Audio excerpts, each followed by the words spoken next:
Subscribe, press the bell icon. رسول اللہ صلی اللہ علیہ وآلہ وسلم کی ولادت باسعادت سے تقریباً 5000 سال قبل اللہ کے جلیل القدر پیغمبر حضرت ابراہیم علیہ السلام نے تعمیر کعبہ کے وقت جو دعا مانگی تھی، اس دعا کی قبولیت کا وقت اب آ چکا تھا۔ نیز جس مقصد کی خاطر انہوں نے اپنی ذریت کے ایک حصے کو وہاں اس ویران و سنسان اور بے آب و گیا مقام پر چھوڑا تھا، اس مقصد کی تکمیل اب آ پہنچی تھی۔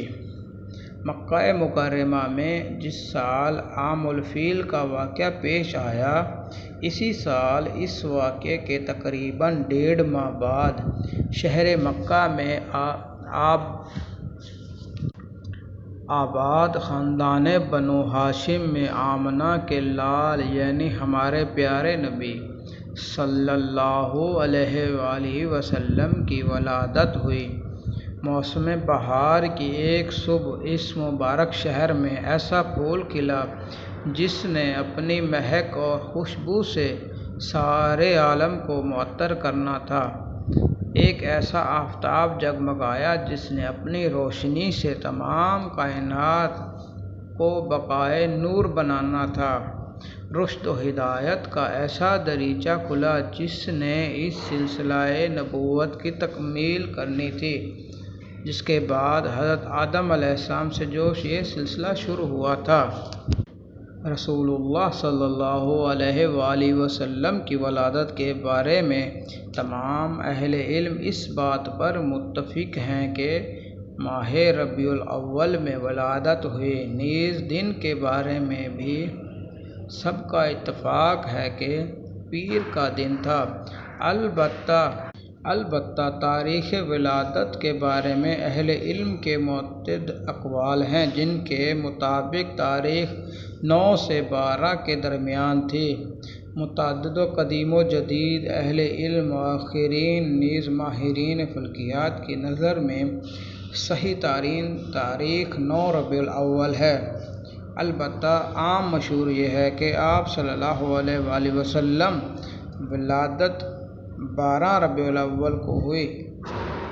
آپ صلی اللہ علیہ وآلہ وسلم کی ولادت باسعادت کے موقع پر اللہ تعالیٰ کی طرف سے متعدد اشارات کا ظہور ہوا۔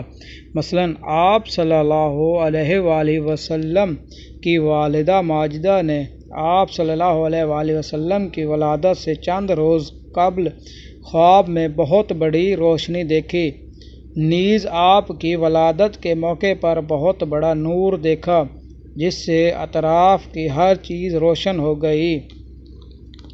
اس کے علاوہ بعض عجیب و غریب حالات اور واقعات بھی پیش آئے۔ مثلاً اس وقت دنیا کی عظیم الشان اور انتہائی طاقتور مملکت یعنی فارس کے سب سے بڑے آتش کدے میں مسلسل 1000 سال سے روشن آگ جس کی وہ پوجا کیا کرتے تھے، اچانک بجھ گئی۔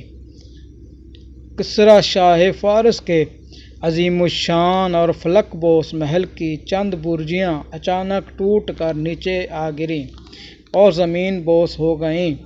یہ سب کچھ در حقیقت اس بات کے غیبی اشارے تھے کہ اس نومولود کو اللہ تعالیٰ کی طرف سے جو دین عطا کیا جائے گا وہ بہت جلد مشرق اور مغرب میں ہر جگہ چھا جائے گا، اور کیسر و کسریٰ کی عظیم الشان سلطنتیں عنقریب اس کے قدموں میں ہوں گی۔